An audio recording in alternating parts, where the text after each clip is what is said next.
Olá, boa tarde. Iniciamos o programa Um Sentido para a Sua Vida, da Federação Espírita do Estado de São Paulo. Através das suas perguntas, montamos uma pauta muito interessante, com o tema A Obsessão no Coma. Para isso trouxemos Magali Sola Santos. E no quadro que é o Espiritismo, trouxemos Fátima Luiza Giro. Vamos começar pela pintura mediúnica.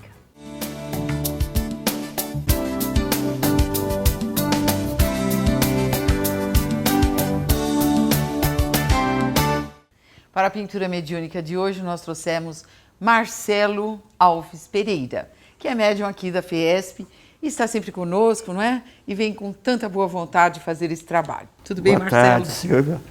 É um imenso prazer, né, de estar aqui com vocês, com essa equipe espiritual que vem com carinho envolvendo a gente, para que o trabalho saia um trabalho bonito, né?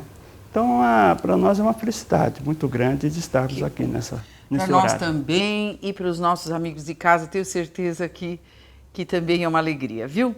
Então, muito obrigada, Marcelo. Nós vamos deixá-lo nesse instante, tranquilo, fazendo as suas preces, não é? Para se preparar. E nós vamos para a primeira entrevista da tarde.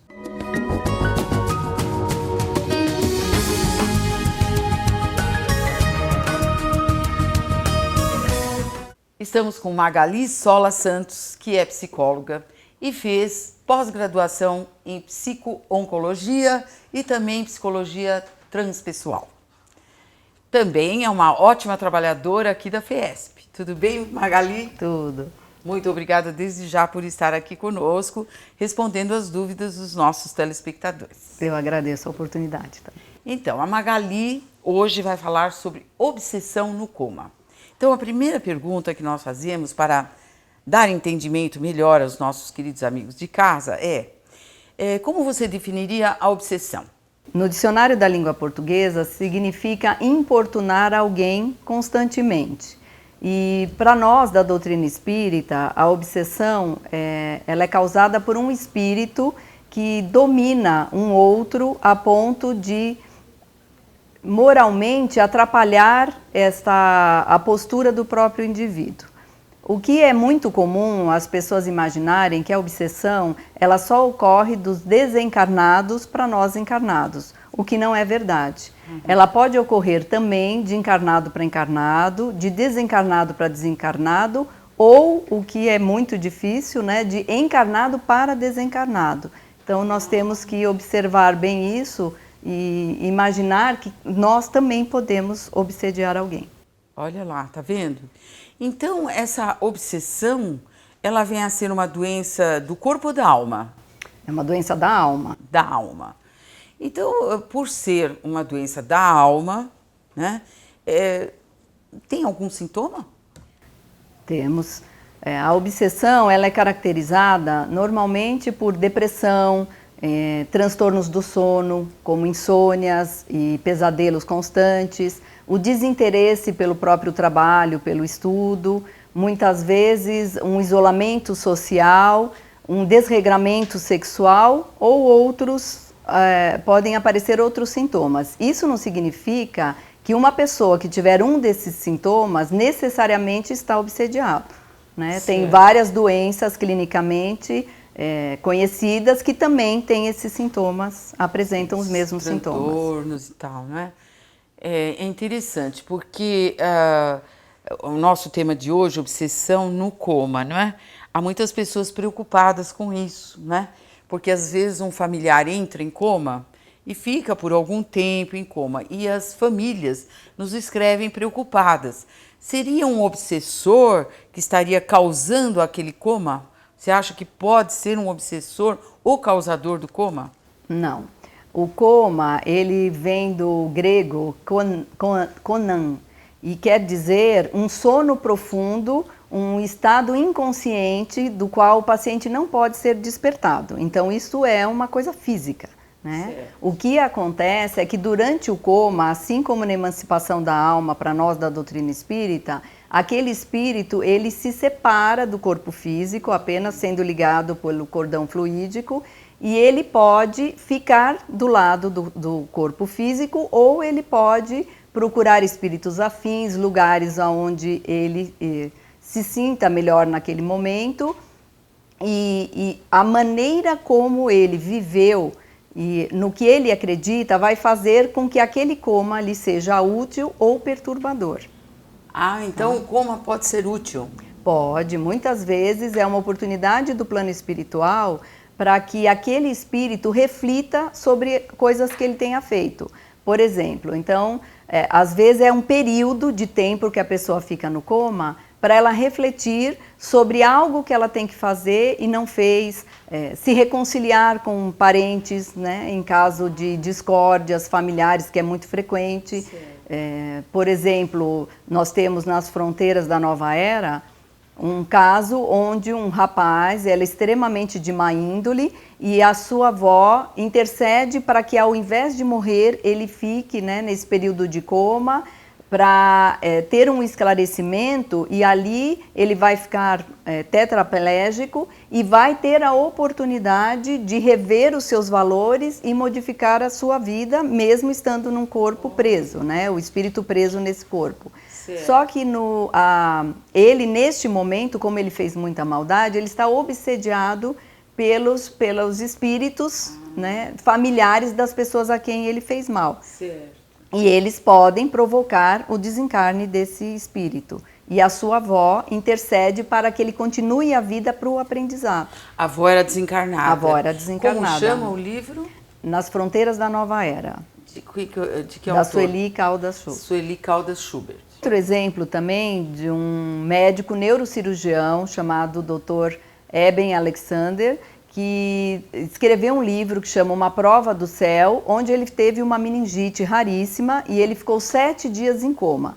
E ele conta nesse livro que ele era super cético, não acreditava em Deus, né, só na ciência, e ele é levado ao plano espiritual, reencontra uma irmã falecida e ele desperta para as verdades espirituais. Por quê? Hoje em dia é muito comum na ciência as experiências de quase morte, as EQMs. É verdade. E os seus pacientes, quando ele fazia uma cirurgia no cérebro, eles voltavam e normalmente contavam essas experiências. E ele não dava o mínimo valor e falava aham.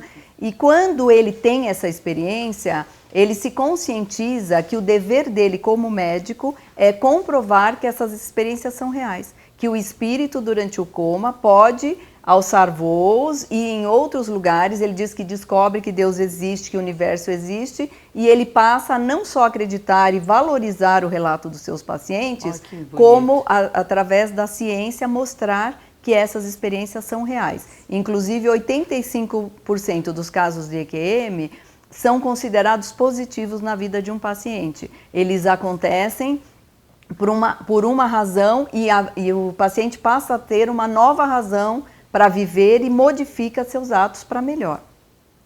Então o coma é positivo, né? No caso é positivo, não é verdade? Agora, quando o coma é negativo? Então, as obsessões, elas ocorrem, são uma estrada de mão dupla. Então, para nós sermos obsediados, é que nós estamos em sintonia com o obsessor. Normalmente, todo mundo acha que o obsessor é um espírito mau. E, na verdade, ele é apenas um espírito ignorante que ainda desconhece as verdades do Pai e acredita que, através do ódio e da vingança, ele pode, com as próprias mãos, fazer valer a justiça. Certo. Então, a pessoa que é obsediada nos dias de hoje, ela nada mais é do que o algoz do passado. Ela se acha sempre vítima, mas ela fez alguma coisa para esse espírito manter esse ódio. E como que eles ficam ligados, sintonizados? Através do pensamento, através da sua moralidade. Então, para que no estado de coma você não permita ser obsediado, você tem que ter tido uma vida regrada, né? Você tem que ter bons pensamentos, você tem que procurar se melhorar e se transformar. Agora, as pessoas que vivem erroneamente, que não têm fé, que não acreditam em nada, são uma porta aberta aos espíritos obsessores neste momento, porque esse momento do desligamento do corpo, eles estão à mercê desses espíritos. Magali, diante disso que você está explicando, eu tenho uma pergunta de um telespectador.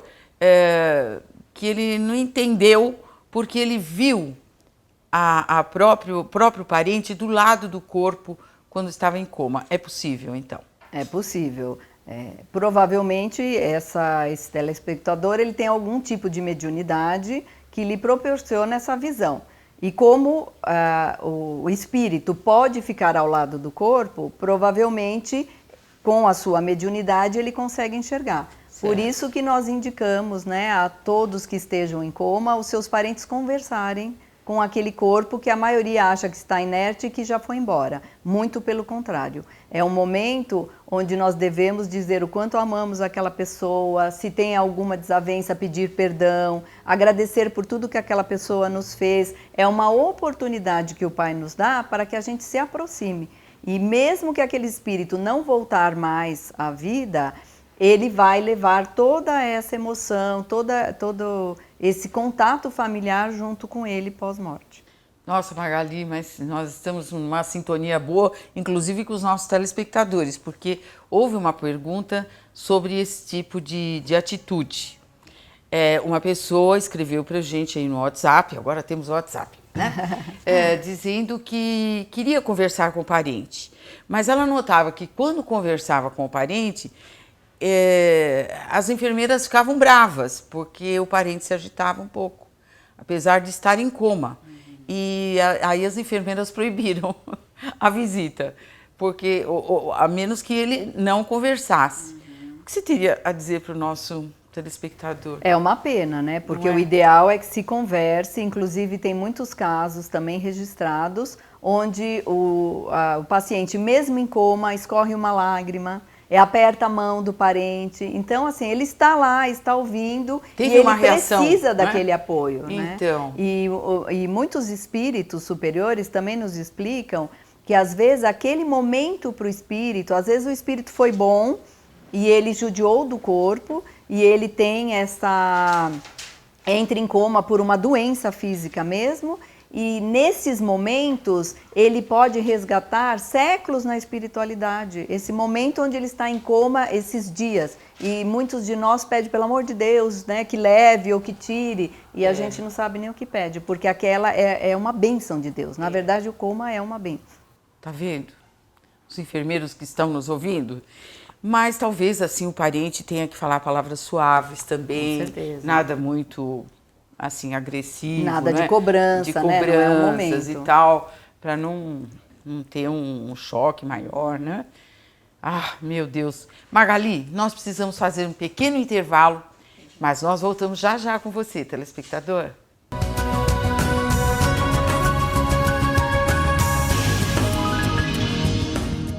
O programa de TV da FESP, Um Sentido para a Sua Vida, agora tem o WhatsApp. Tire as suas dúvidas e faça comentários sobre a doutrina espírita através do telefone 11 99271 4646.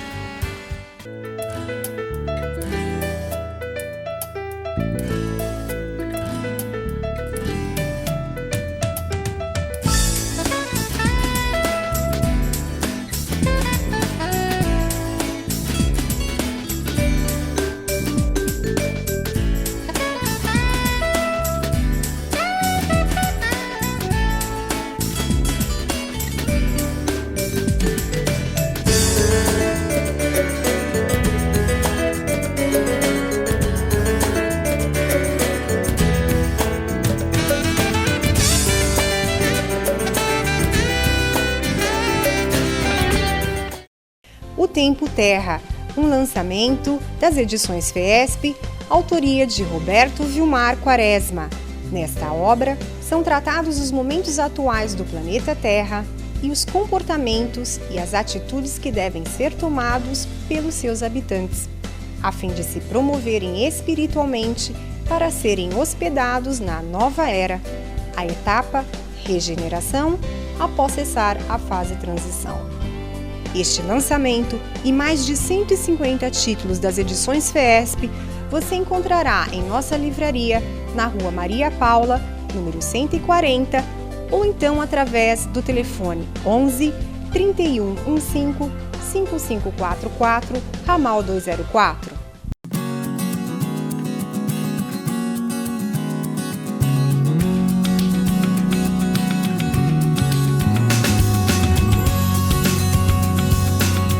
Creches da FESP, em São José dos Campos. 160 crianças atendidas diariamente com refeições, atividades lúdicas, educativas e recreativas.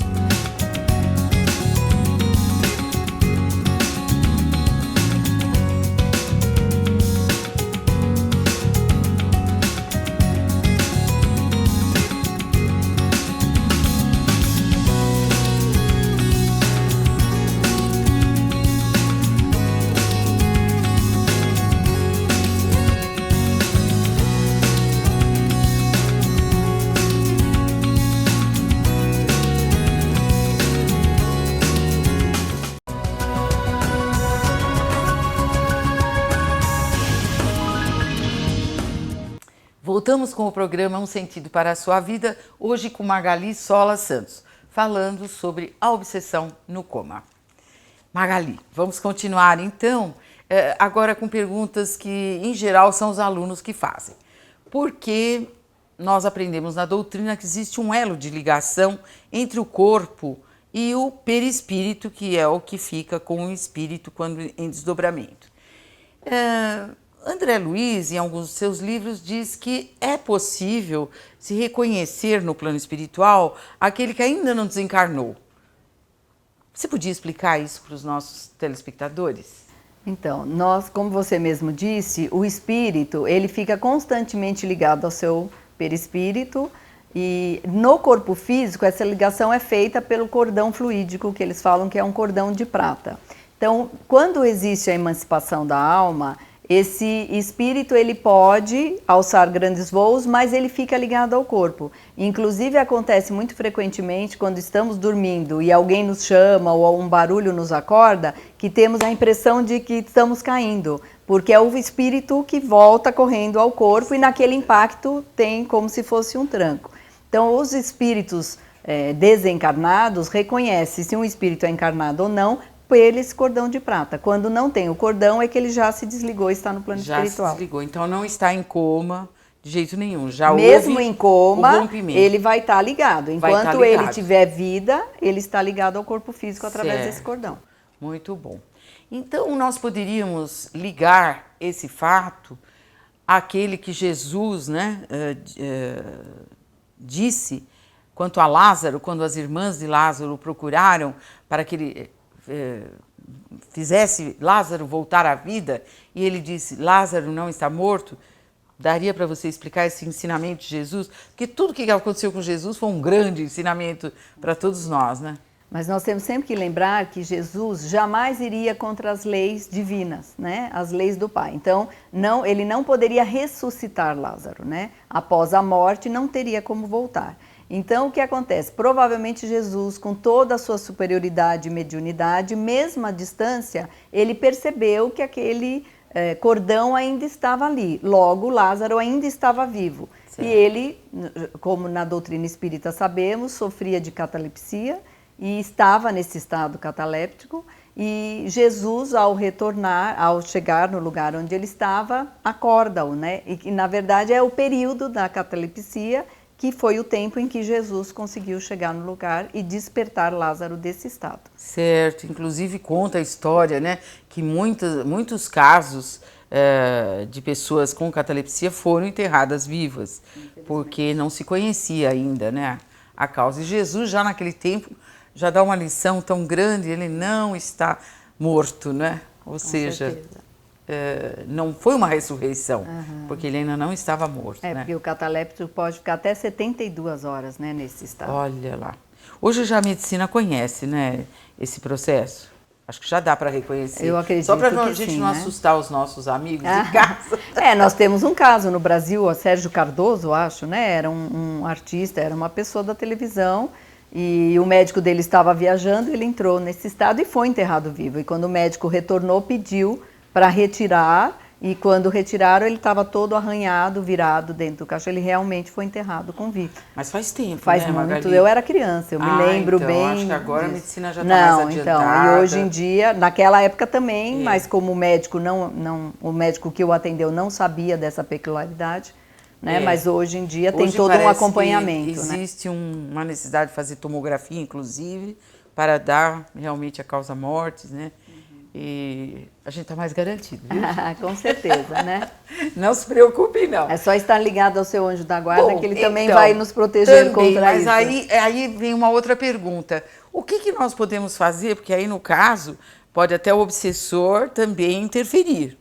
O que nós podemos fazer para que haja essa paz na hora do desencarne? Ou que, se nós precisarmos estar em coma, como você bem explicou, que o coma pode ser até benéfico, que fazer para ser ajudado realmente?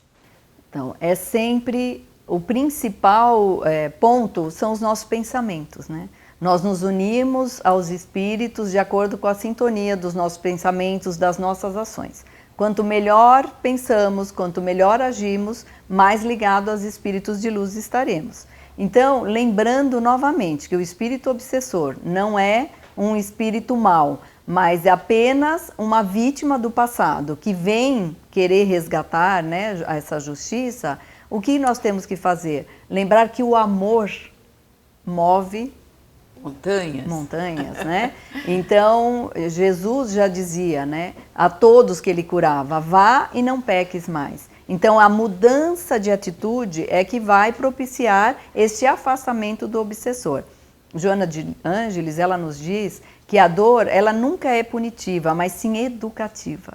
A partir do momento que a gente aprende com essa dor, ela vai embora. E que esse estado obsessivo, como qualquer agravamento, só se sucede quando o amor está ausente.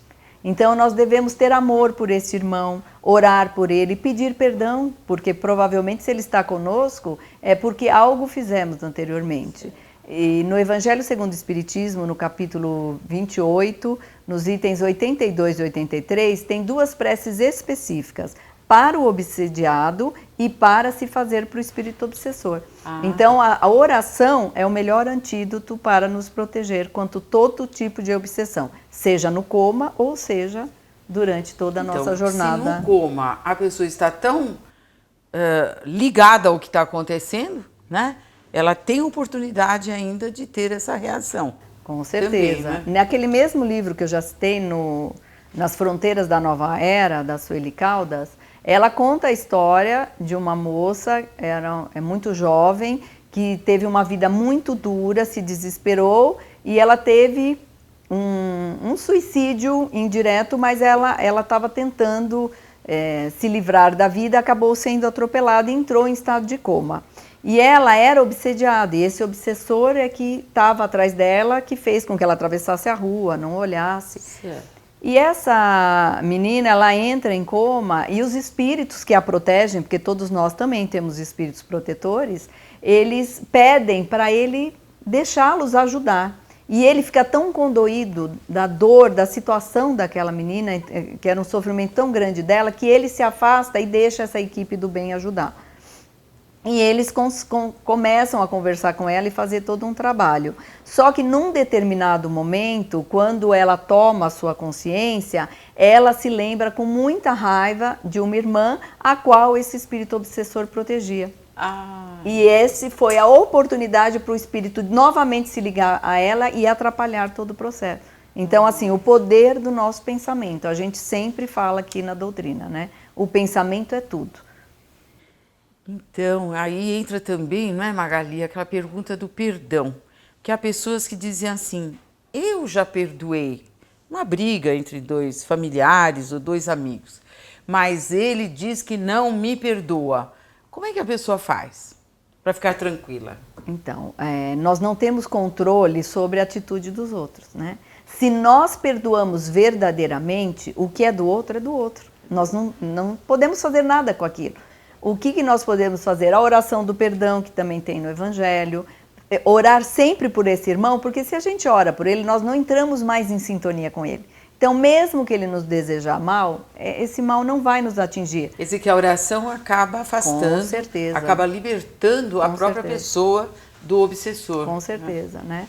Então, orar por esses irmãos e saber, assim, nós estamos querendo nos melhorar. E sempre nas nossas preces pedir perdão e dizer, eu sei que eu errei, mas nesta vida eu estou tentando ser uma pessoa melhor. Neste momento eu percebi e estou me modificando. Agora, a ação do outro é do outro, não do é outro, nosso. né? Viu?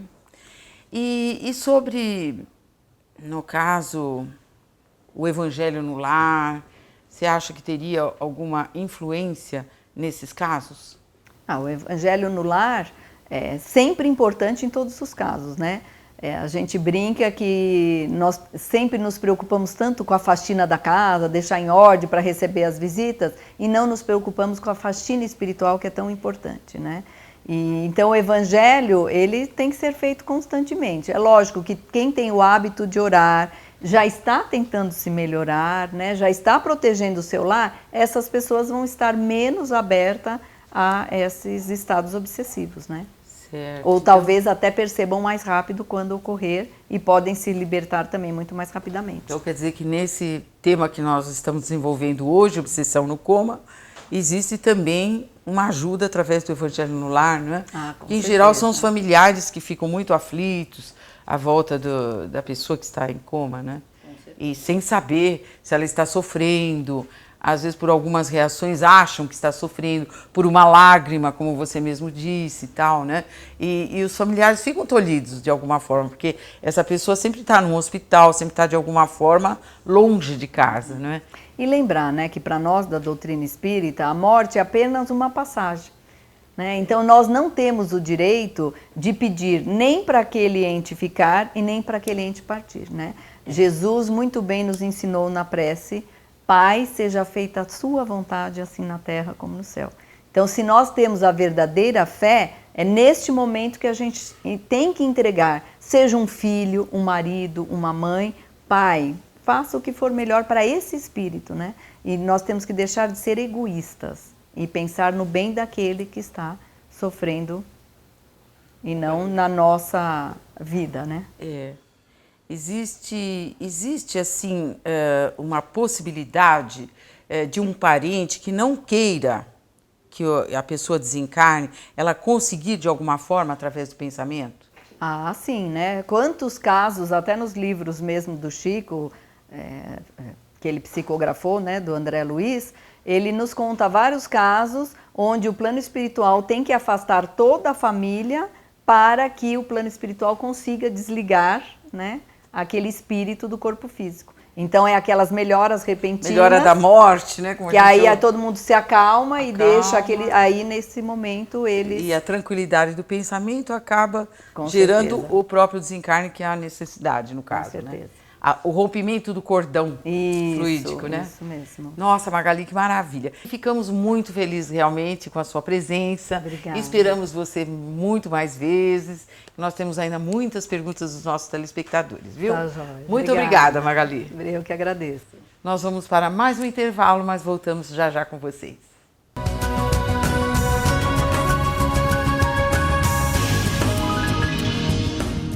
O programa de TV da FESP Um Sentido para a Sua Vida agora tem o WhatsApp. Tire as suas dúvidas e faça comentários sobre a doutrina espírita através do telefone 11 99271 4646.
Para o quadro que é o Espiritismo de hoje, nós trouxemos a muito conhecida de vocês, Fátima Luiza Giro, que é advogada e expositora da FESP.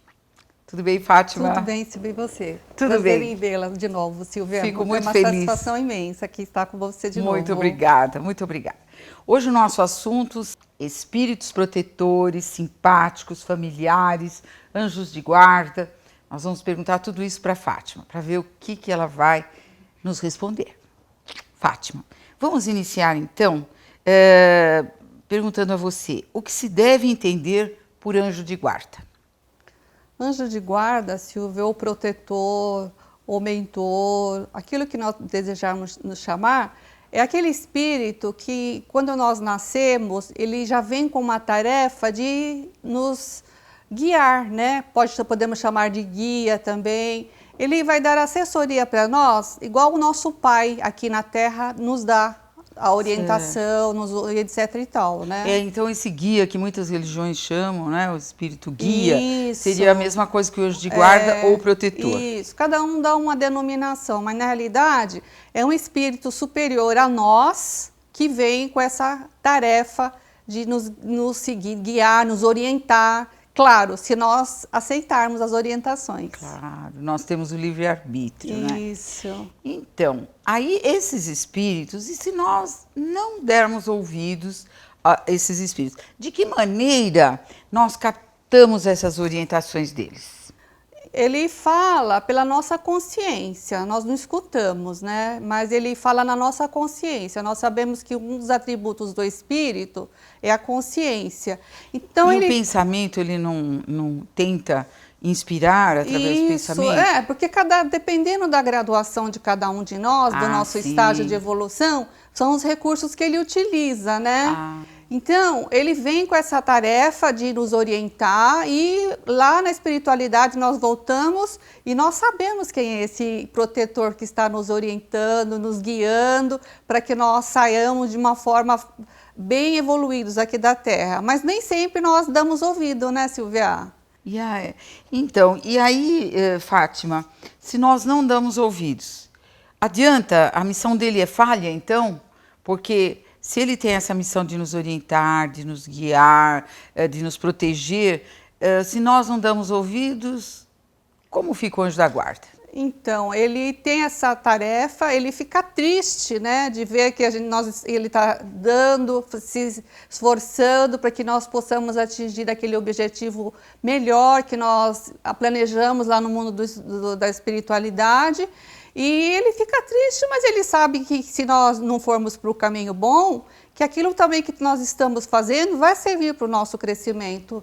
Né? É aquele pai que coloca o filho na escola, o filho reprova, e às vezes até sai da escola. Nós encontramos tanto isso na nossa sociedade. É verdade. O pai fica triste, mas no fim aceita. Assim é o nosso protetor. Ele deixa o espírito agir de acordo com a sua vontade. Quem sabe um dia ele resolve ouvir novamente as inspirações, né, as orientações, e aí sim ele volta de novo para essa criatura, para segui-lo. E desde quando ele é colocado do nosso lado? Desde que nós nascemos, Silvia. Ao nascer, esse protetor, esse anjo de guarda, ele escolhe essa tarefa, é ele que escolhe. Ou às vezes por afeição, ou por tarefa, por causa do trabalho que nós vamos empreender na Terra. Então é uma escolha feita pelo próprio tarefeiro, que é esse anjo protetor nosso. Olha, que maravilha, né? Então, e aí, Fátima, a gente tem notícias de que alguns protetores, assim, mentores, se fazem conhecer, como, por exemplo, do Chico Xavier. Você podia falar algo sobre isso? Então, todo mundo acho que já ouviu falar do nosso saudoso Chico Xavier, né? Aquele médium que tinha todas as mediunidades ostensivas e a que mais deixou aí, né, registrado na nossa sociedade é a psicografia, onde ele psicografou mais de 400 obras. E então o mentor dele, esse anjo de guarda dele, era o Emmanuel, né? aquele personagem do livro 2000 anos, né? O 2000 Públio. anos. 2000 Aí ele anos. se identificou, inclusive, como Públio Lentulus na outra encarnação, Na outra encarnação. Isso, ele se apresenta como sendo, né? E ele falhou lá naquela encarnação, lá no livro 2000, né?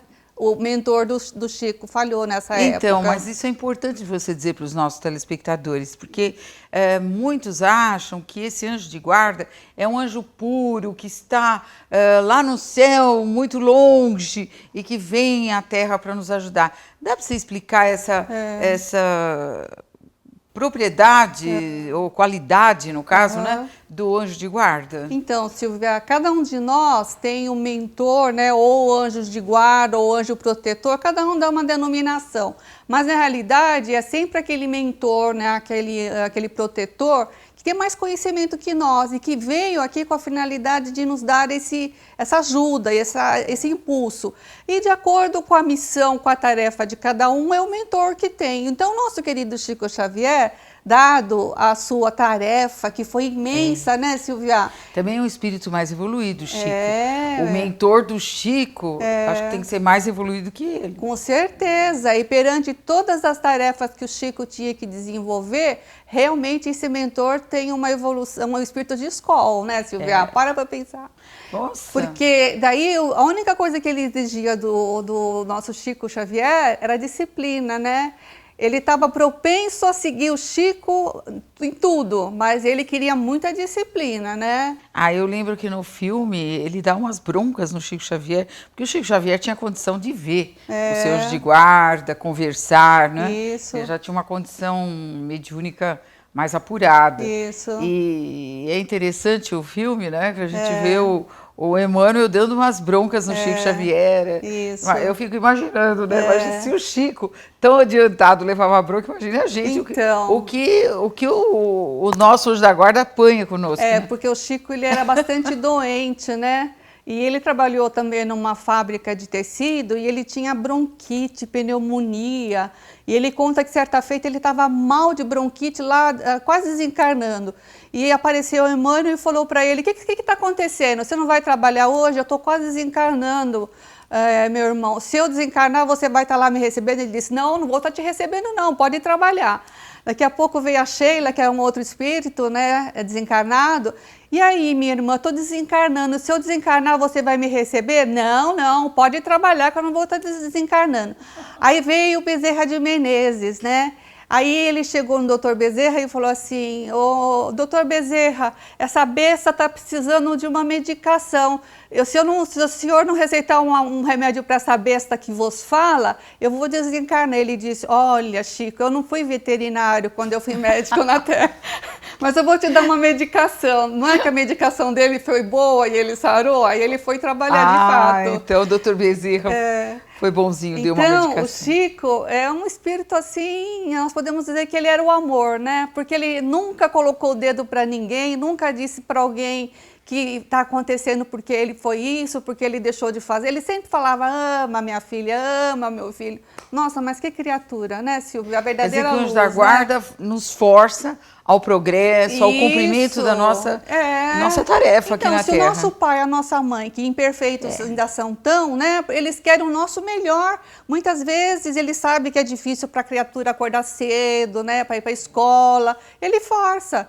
Então, o protetor, então, com muito mais razão que ele força, né, para nos tirar da inatividade e progredir. Porque quando chega lá no mundo espiritual, dizem que o nosso maior arrependimento é deixar as tarefas por fazer aqui na Terra. É verdade.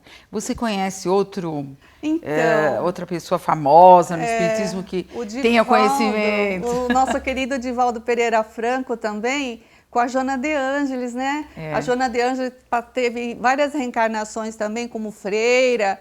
E o Divaldo nos conta, né, todo esse instante que ela surge, né, conversando com o Divaldo. E o Divaldo psicografou várias obras dela também. E ele também, de vez em quando, ela também puxa as orelhas dele, né? Certa feita também, ele estava muito mal e falando, ai, minha irmã, hoje eu não vou trabalhar porque eu estou 95% morto. E ela falou, eu estou 100% morta, Divaldo, e estou trabalhando. Então, com eles não tem dorzinha moleza. camuflada. É porque os dois são muito evoluídos, né? Isso. Você fala isso pra gente, acho que a gente para estimular, para nós verificarmos que o que vale é o espírito, né, verdade. Silvia? Se você achar que está bem, que você tem paz, que você está saudável, o teu espírito aceita o comando, né? Muitas vezes nós titubeamos. É verdade. Então, agora existem esclarecimentos no Livro dos Espíritos sobre a diferença, né, que existe entre o espírito protetor e o familiar. O que um espírito que se apresente como familiar, qual é a característica dele? Então, Silvia, quando nós estamos aqui na Terra, nós podemos ter visita de várias nuances de espíritos, né? O familiar, por exemplo, que você está falando, muitas vezes um parente nosso desencarna e nós temos proteção desse familiar.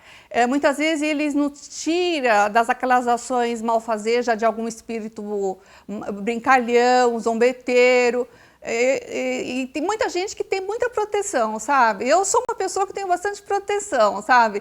E às vezes a gente sabe, assim, a gente sente que é proteção mesmo, assim. Então, os nossos parentes, eles nos dão essa proteção. Mesmo aqueles que não têm muita evolução, que não tinham religião, mas eles estão sempre por perto. Tem amor, no caso, tem laços de amor, não é? E nós sabemos que aqueles que nós esquecemos, eles também se esquecem de nós, né?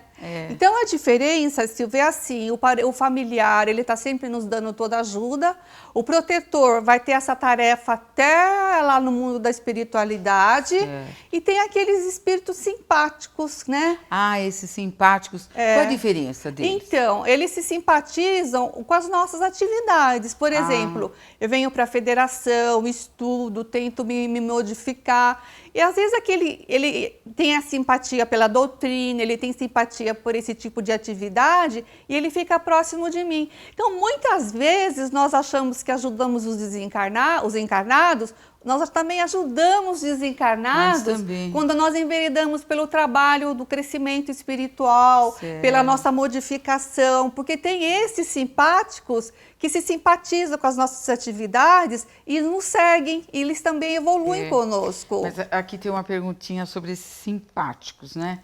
Quer dizer, se nós estamos no mau caminho, por exemplo, vamos dizer, uma pessoa que usa drogas ou que, enfim, pratica alguns atos de maldade, pode ter alguns espíritos simpáticos também do lado dele, porque aí simpatiza com a atividade. Isso. Então, simpatiza com os pensamentos e simpatiza com as atividades, né?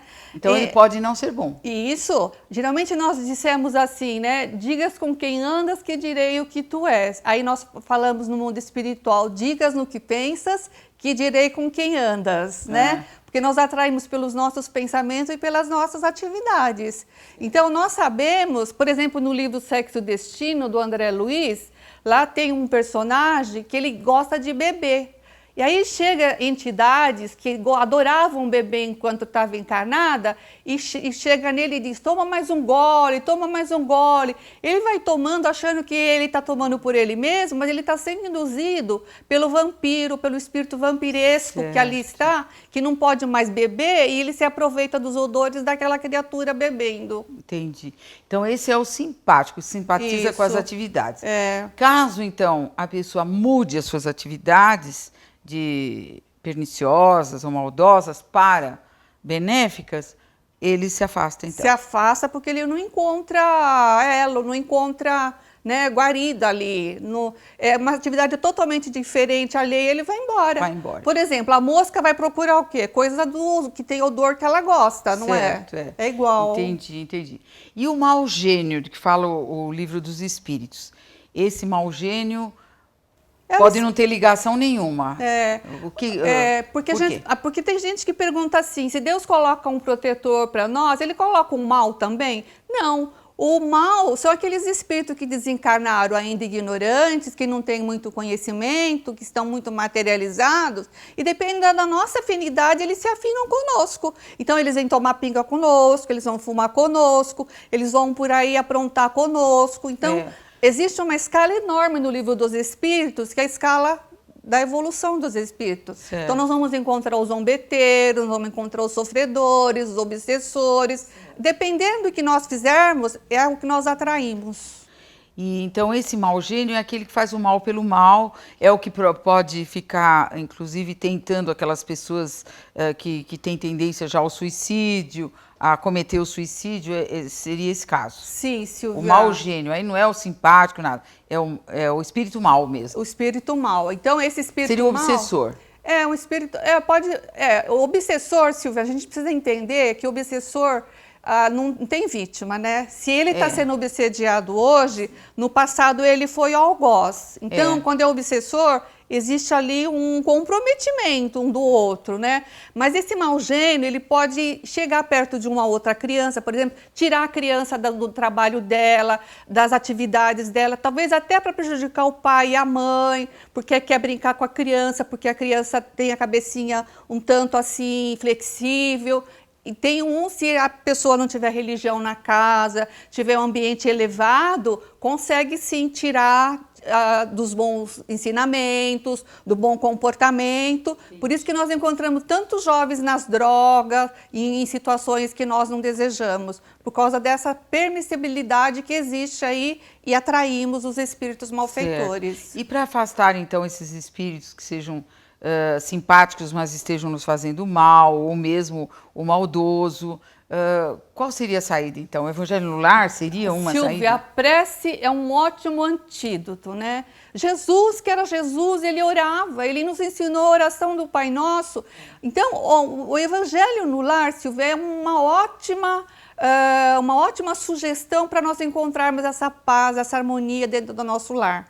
Nós conhecemos criaturas que não aguentavam ficar dentro de casa. E a partir do momento que a família começou a fazer o Evangelho no Lar, essa criatura passou a gostar de ficar em casa. É porque mesmo esses espíritos familiares, né, Fátima? Tem alguns que são nossos inimigos. Isso, na própria família. Sempre tem, Silvia. Não simpatizam com aquele familiar e desencarnam. Isso. Eles podem ficar no lar também. Isso. E aí costumam atrapalhar muito. Isso. No caso, o Evangelho no Lar vai encaminhar esses espíritos. Nós sabemos, Silvia, que os espíritos não têm lugar para ficar, né? Então, nós sabemos que aqui está cheio de espírito, nós nos acotovelamos uns com os outros. Então, de acordo com a evolução do espírito, quanto menos evoluído, mais ele fica próximo de nós, dentro de casa. Tem uns que desencarnaram, não foram embora, continuam em casa, atrapalhando. Muitas vezes, na cabecinha deles, eles pensam que eles estão ajudando. Mas todo espírito que desencarna e não vai para um outro local, ele fica atrapalhando. Porque tem toda aquela energia negativa que existe uma contaminação, né? Por afinidade. Porque se eu não tenho uma religião, se eu não elevo o meu pensamento, se eu não tenho o bem no coração, o bem na minha mente, eu vou entrar naquela sintonia negativa. E existe uma contaminação fluídica, sim, Silvia. Então tá bom. Infelizmente o nosso tempo já acabou. Eu tenho uma coisa para te dizer, graças a Deus que nós fazemos preces antes de começar o programa. Graças a Deus mesmo. Estamos protegidos, isso né, mesmo, Fátima? Silvia. Muito obrigada, querida. Silvia. Viu? Prazer imenso, Esteja Silvia. sempre conosco. Obrigada. Obrigada a todos vocês. E não esqueçam, nós temos agora o WhatsApp, 0 operadora 11 9 9271 4646. Obrigada.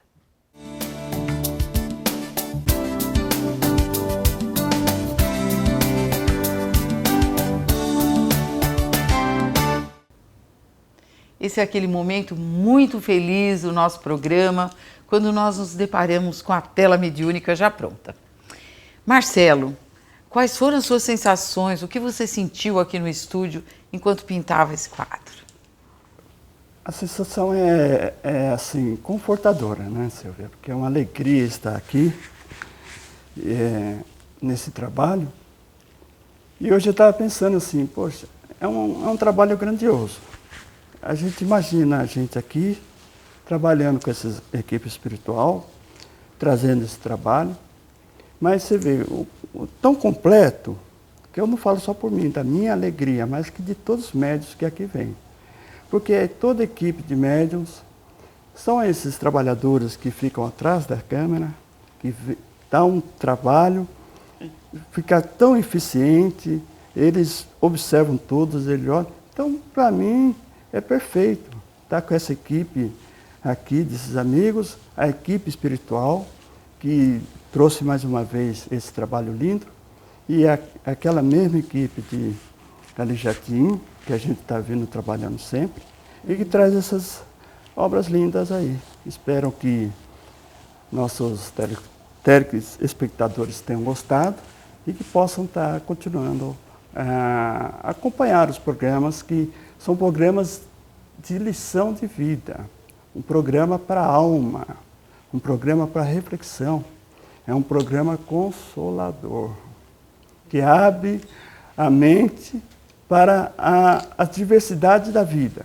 Estamos aqui encarnados e sabemos que precisamos passar essa missão aqui, esse nosso trabalho aqui, mas com essa equipe espiritual, com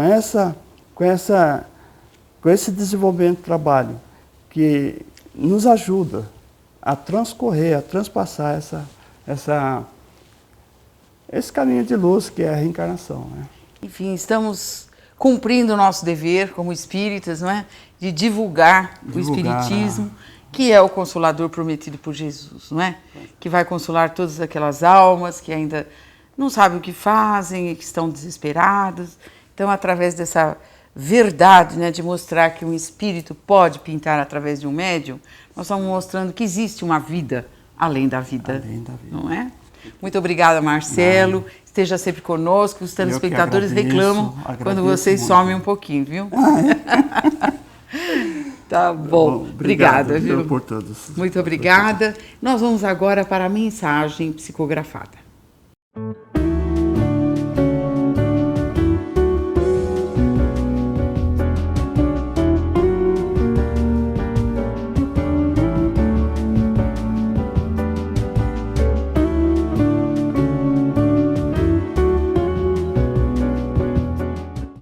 E a mensagem de hoje foi psicografada por Francisco Cândido Xavier, ditada pelo Espírito de Emmanuel.